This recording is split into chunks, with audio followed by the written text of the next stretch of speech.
कि बिहार में कांग्रेस का अस्तित्व मिट चुका है। कोई जनाधार नहीं है, कोई जनाधार नहीं था तो दिखावा के लिए उन्होंने नगर भवन में कार्यक्रम नहीं किया। ये राहुल गांधी जी का तो कोई अस्तित्व ही नहीं है कांग्रेस का।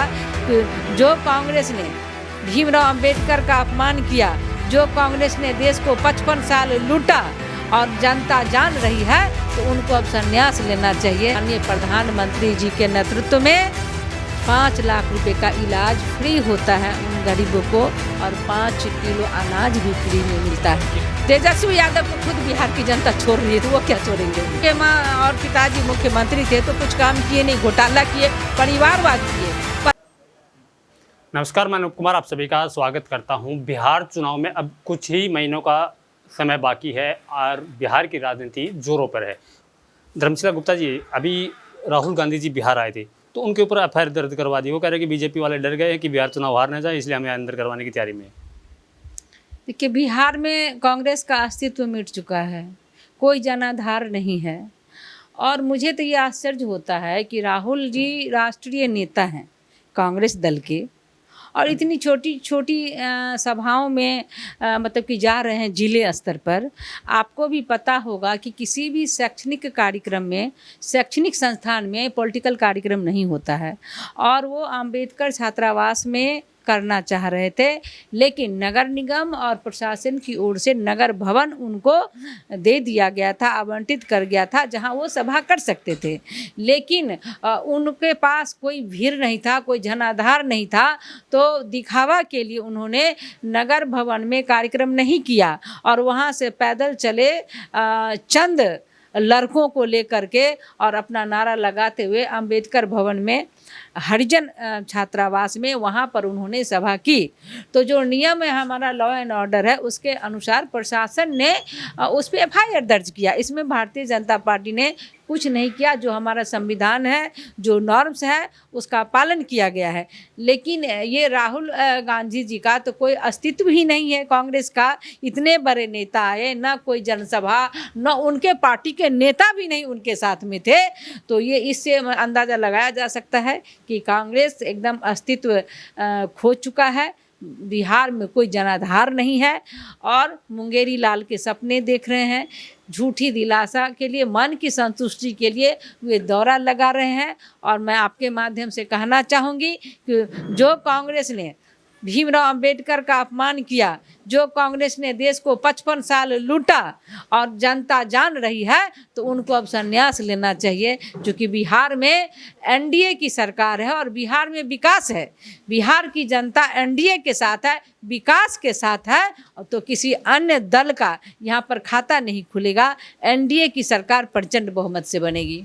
धर्मशिला जी, आप राज्यसभा सांसद भी हैं और महिला मोर्चा से भी हैं, तो पूरे बिहार में आप घूमते हैं, तो माहौल आखिर क्या लग रहा है कि पिछले 30 साल से बार बार नीतीश कुमार ही मुख्यमंत्री बन जाते हैं, लेकिन वो कह रहे हैं कि अब की बार पलटू राम का सरकार नहीं बनने देंगे? देखिए, आदरणीय नीतीश कुमार जी वो जनप्रिय, लोकप्रिय नेता हैं हमारे, और हमारे सम्मानीय मुख्यमंत्री हैं। और हम गठबंधन में सरकार चला रहे, हमारे डबल इंजन की सरकार चल रही है। हमारे देश में आदरणीय प्रधानमंत्री नरेंद्र मोदी जी हैं और बिहार में हमारे नीतीश जी मुख्यमंत्री हैं। उप मुख्यमंत्री हमारे पार्टी से आदरणीय सम्राट चौधरी जी, आदरणीय विजय सिन्हा जी हैं। तो प्रदेश अध्यक्ष हमारे आदरणीय डॉक्टर दिलीप जायसवाल जी हैं। इन सबों के नेतृत्व में बिहार में महिला सशक्तिकरण, युवाओं का रोजगार और समाज के अंतिम शोषित वंचित लोगों तक जो जन कल्याणकारी, गरीब कल्याणकारी योजनाएं हैं, वो पटल पर पहुंची है। चाहे वो प्रधानमंत्री आवास योजना हो, प्रधानमंत्री शौचालय योजना हो, इज्जत घर की मैं बात करूं, जब लालू जी का ये यहाँ प्रशासन था तो महिलाएं सड़कों के किनारे जाती थीं, और जब गाड़ी की लाइट पड़ती थी तो उस समय कितना शर्मसार होता था आधी आबादी। वो कल्पना एक महिला कर सकती है। इन सबों से महिलाओं को छुटकारा मिला, घर में इज्जत घर मिला, नल जल योजना, सुकन्या समृद्धि योजना। और सबसे बड़ी बात है कि जब बिहार की किसी हमारी बहनों के पति बीमार होते थे, बच्चे बीमार होते थे, तो उन्हें अपना जेवर गिरवी रखना होता था, खेत बेचना पड़ता था। लेकिन आज माननीय प्रधानमंत्री जी के नेतृत्व में 5 लाख रुपए का इलाज फ्री होता है उन गरीबों को, और 5 किलो अनाज भी फ्री में मिलता है। यही तो कहता है, जहाँ भी जाते हैं प्रधानमंत्री मोदी के नाम पे वोट मांग रहे, कभी लोकल मुद्दों के नाम पे वोट मांग के देखो तो आपको पता चलेगा। मैं गुनाती हूँ लोकल मुद्दे। देखिए, बिहार में जब लालू जी की सरकार थी तो चरवाहा विद्यालय था, शिक्षा विहीन हो गया था बिहार।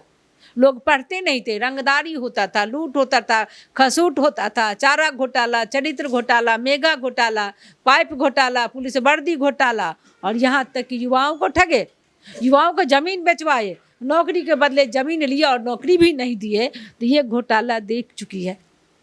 लेकिन अभी एनडीए की सरकार में आप देखिए, गांव में बालिका कस्तूरबा विद्यालय, बेटियों को पढ़ने के लिए, नाइट स्कूल, महिलाओं को शिक्षित होने के लिए, और स्कूल में स्वच्छता अभियान, सैनिटरी पैड का मशीन वगैरह वगैरह, बहुत सारी ऐसी विकास की बातें हो रही हैं। कि महिलाएं नीतीश कुमार को सीएम देखना चाहेंगी?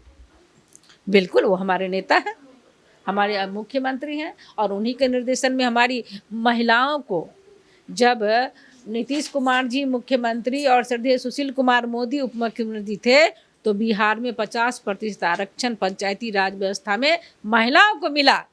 आज उन गांव में भी आप जाकर देखिए, हमारी महिला बहनें जिला पार्षद है, मुखिया है, प्रमुख हैं, और बीडीओ सीओ प्रशासन पर हुक्म चलाती है, और उन गरीब तक माननीय प्रधानमंत्री जी और मुख्यमंत्री की योजना को पहुंचाती है। आज बेटियां को देखिए, जब गांव की पगडंडी पर साइकिल चलाते हुए ड्रेस पहन के जाती है तो वो दिखता है बिहार में शिक्षा, महिला सशक्तिकरण वो दिखता है। तो ये बदलाव है। मैम दिखता वो भी है कि भरी विधानसभा में नीतीश कुमार ने महिलाओं के लिए कैसे शब्दों का यूज किया। उन्होंने सम्मान किया था महिलाओं को, गलत शब्द का यूज नहीं किया था। विपक्षी ने उनको बात का बतंगर बनाया। तेजस्वी यादव कह रहे चाचा को छोड़ेंगे नहीं। अब तेजस्वी यादव को खुद बिहार की जनता छोड़ रही है, तो वो क्या छोड़ेंगे? मुख्यमंत्री बनने की दौड़ में है। मैं मुख्यमंत्री था तब इतने अच्छे काम। लाल के सपने देख रहे हैं। जब उनके माँ और पिताजी मुख्यमंत्री थे तो कुछ काम किए नहीं, घोटाला किए, परिवारवाद किए, पत्नी को बनाए मुख्यमंत्री, बेटा को मुख्यमंत्री बनाने का सपना दिख रहे हैं। तो क्या बिहार एक परिवार में नहीं सिमटा है? बिहार तो सबका साथ, सबका विकास, सबका प्रयास और सबका विश्वास है, जो एनडीए की सरकार में। वो यही कह रहे हैं कि नीतीश कुमार ने, चाचा ने तभी काम किया, तब मैं मुख्यमंत्री था, मैं प्रेशर करके उनको काम करवाता था, नहीं तो काम हुआ ही नहीं। मुख्यमंत्री नीतीश कुमार जी ने उन्हें सिखाया, और मुख्यमंत्री के सानिध्य में उन्होंने कुछ अच्छी बातें सीखी थी। बाकी तो घोटाला ही उनके जहन में भरा हुआ है, भ्रष्टाचार ही भरा हुआ, आतंकवाद ही भरा हुआ है। वो तो क्या कहते हैं, संगत से गुण आत है और संगत से गुण जात है। तो जब संगत में थे तो कुछ गुण सीखा, जब संगत से हट गए तो आगे लठैतीपन पर, भ्रष्टाचार पर, बिहार में विनाश करने पर। लेकिन एनडीए की सरकार बिहार में विकास कर रही है। सबके बीच में एक नया चेहरा और निकल गया है, प्रशांत किशोर, बीपीएससी आंदोलन में किस प्रकार से एक्टिव। वो कह रहे हैं कि अब की बार तो जन स्वराज की पार्टी। प्रशांत किशोर तो पैसा किशोर है, क्या जनाधार है उसका? कौन सा संगठन है कि आप घर घर में जाके पूछिए, कोई नहीं जानता प्रशांत किशोर कौन है। कुछ चंद पैसों के बल पर कुछ लड़कों को ले आए, इससे पार्टी नहीं बनती। जो तपता है वही निखरता है, और भारतीय जनता पार्टी एनडीए तपा है, लोगों के लिए काम किया है, महिलाओं के लिए, युवाओं के लिए, बुजुर्गों के लिए, सभी वर्ग के लोगों के लिए काम किया है। तो बिहार में सिर्फ और सिर्फ एनडीए। इतनी बार नीतीश कुमार बदल चुके, पलटी मार चुके हैं, तो जैसे चुनाव नजदीक आए फिर पलटी मार करके कहीं? बिल्कुल नहीं, बिल्कुल नहीं ऐसा करेंगे। वो तो बोल ही रहे हैं, मैं भाजपा को छोड़ के कहीं नहीं जाऊंगा, क्योंकि उस एनडीए गठबंधन में उन्हें दिखता है सहयोग, समर्पण, समर्थन, निष्ठा, दिशा, एक राजनीतिक सोच, जो सकारात्मक सोच है वो दिखता है। इसलिए हम दोनों एक दूसरे के पूरक हैं। भारतीय जनता पार्टी पे सबसे बड़ा एक सवाल उठाता है विपक्ष, पूरा का पूरा विपक्ष होता है, वो कहीं भी स्टेट का हो, वो एक बात कहता है, भारतीय जनता पार्टी हिंदू मुस्लिम भारत पाकिस्तान के अलावा कुछ करने को काम है ही नहीं। बिल्कुल नहीं। राजद जो है, आरजेडी और कांग्रेस, वो तो मुस्लिम वोट के लिए, वोट बैंक के लिए वो मुस्लिम भाई बहनों को ठगे।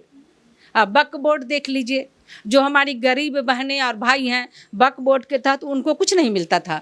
जो भूमाफिया हैं वो वक्फ बोर्ड के तहत जमीन हड़प करके और करोड़पति हो गए, अरबपति हो गए। लेकिन जिसको एक गज जमीन नहीं था वो बिना घर के थे। यादव कह रहे कि अगर हमारी सरकार बन गई तो वह बोर्ड बिल फाड़ के रख देंगे, हम बनने चालू ही नहीं होने। सरकार तो उनका देख लिया जनता ने बिहार का, अब ये भरोसा और विश्वास उठ चुका है। अब दोबारा उनको मौका नहीं देने वाले हैं बिहार की जनता, जो कि भ्रष्टाचार और आतंक से लोग उनके कार्यकाल में दहशत में रहते थे। महिलाएं सड़कों पर नहीं चलती थी, व्यापारियों के शटर शाम के 6 बजे बंद हो जाते थे, हत्याएं होती थी, लूट होता था। लेकिन आज परिस्थिति बदल चुका है, इसीलिए बिहार की जनता कभी ऐसा नहीं करेगी कि फिर उसी वही भ्रष्टाचार उसी जंगल राज को आतंक की आपने बात की, आतंक के ऊपर सवाल उठता है कि भारतीय जनता पार्टी जब भी चुनाव आता है कोई ना कोई आतंकी गतिविधि करवा देती है। पहले कह रहे पुलवामा करवा दिया, पहलगाम करवा दिया। ये आतंकी गतिविधि तो कांग्रेस ने मिलकर किया है कि पाकिस्तान के इशारे पर जो अभी घटना हुई है, हमारे भाई हिंदू को चुन चुन के मारा गया और हमारी बहनों का सिंदूर उजाड़ दिया गया। तो हम माननीय प्रधानमंत्री जी का आभार करते हैं कि सिंदूर का सम्मान, आतंक का विनाश, और सिंदूर की ललकार, आतंक का संहार, और पीएम मोदी का आभार जो सिंदूर मिशन चलाकर उन्हें महिलाओं का सम्मान किया। और हमारे भारतीय सेना पर मुझे गर्व है जो उन्होंने देशवासियों की रक्षा के लिए दिन रात लगे रहे और पाकिस्तान को उनको छक्के छुड़ा दिए, और वो पाकिस्तान हिंदुस्तान के आगे घुटने टेक दिए। ये हमारा भारतीय फौज, ये हमारा माननीय प्रधानमंत्री जी और ये हमारे गृह मंत्री जी का ये आप कह रहे कि पाकिस्तानियों ने घुटने टेक दिए, वहीं पाकिस्तान में तो खुशियां मना रहे, वहाँ के क्रिकेटर रोड शो निकाल रहे कि हम जीत गए, मिठाइयाँ बांट रहे। अब कहता है कि मरता क्या नहीं करता, वो तो हार गए। हमारी भारतीय सेना ने कितना उनका विनाश किया, आपने मीडिया के माध्यम से देखा होगा कि किस तरह से जो वो हमला करते थे और हवाई मतलब आसमान में जो उनके ये आते थे ड्रोन गिराने के लिए, उसके ड्रोन को हमारी सेना मतलब वायु में ही उसको खत्म कर देती थी। तो ये वीरता भारतीय सेना। सवाल हो रहा है, वो लोग विपक्ष के सवाल उठा रहे हैं कि मोदी जी की तो आदत है सिंदूर लगा के छोड़ जाना, पहले भी सिंदूर लगाया, उन बीवी को छोड़ दिया, अब सिंदूर लगाया बीच में छोड़ के आए। बिल्कुल नहीं, पाकिस्तान से तो ऐसा बदला लिया गया ना कि पाकिस्तान तो खून के आंसू रो रहा है, बूंद बूंद के लिए तरस रहा है। और ये मोदी जी ही हैं कि देश की बहनों के सिंदूर का सम्मान करते हैं। आज देख लीजिए पूरे देश में सिंदूर यात्रा निकल रही है और हमारी बहनों का जो सिंदूर उजारा, उस आतंकवादियों को मारा गया। आपने कहा बूंद बूंद के लिए तरस रहे। 2 दिन पहले ही सीपीआई पार्टी के विधायक से मेरी बातचीत हो रही थी, वो कह रहे हैं कि हम पाकिस्तान के साथ है, पाकिस्तान का पानी बंद नहीं होना चाहिए, अगर पाकिस्तान का पानी बंद हुआ तो हम ईंट से ईंट बता देंगे यहाँ पे। तो वो तो मिले हुए हैं, तो ऐसे ही बात करेंगे ना। वो देश सेवा के लिए कहाँ आए हैं? हमारे प्रधानमंत्री तो प्रधान सेवक हैं, वो लोग तो पाकिस्तान से मिले हैं। अब यह स्पष्ट होता है कि नहीं रुकना चाहिए। और हमारा एनडीए हमारा मोदी जी होते कौन है संधि तोड़ने? मोदी जी होते हैं हिंदू वासियों की रक्षा के लिए, अपने भारतवासियों की रक्षा के लिए। मोदी जी पाकिस्तान को नस्ताबूद कर सकते हैं और हमारी कोशिश जारी है। अभी युद्ध टला नहीं है, अंतर्मन में वो शोध है ही जिसका हम प्रतिशोध लेंगे, वो चल रहा है। लेकिन हमारा लोकतंत्र है, हमारा नेतृत्व है, हमारा देश है, हमें देश की रक्षा भी करनी है, हमारे देशवासियों को भी बचाना है और पाकिस्तान से भी बदला भी लेना है। ये चल रहा है।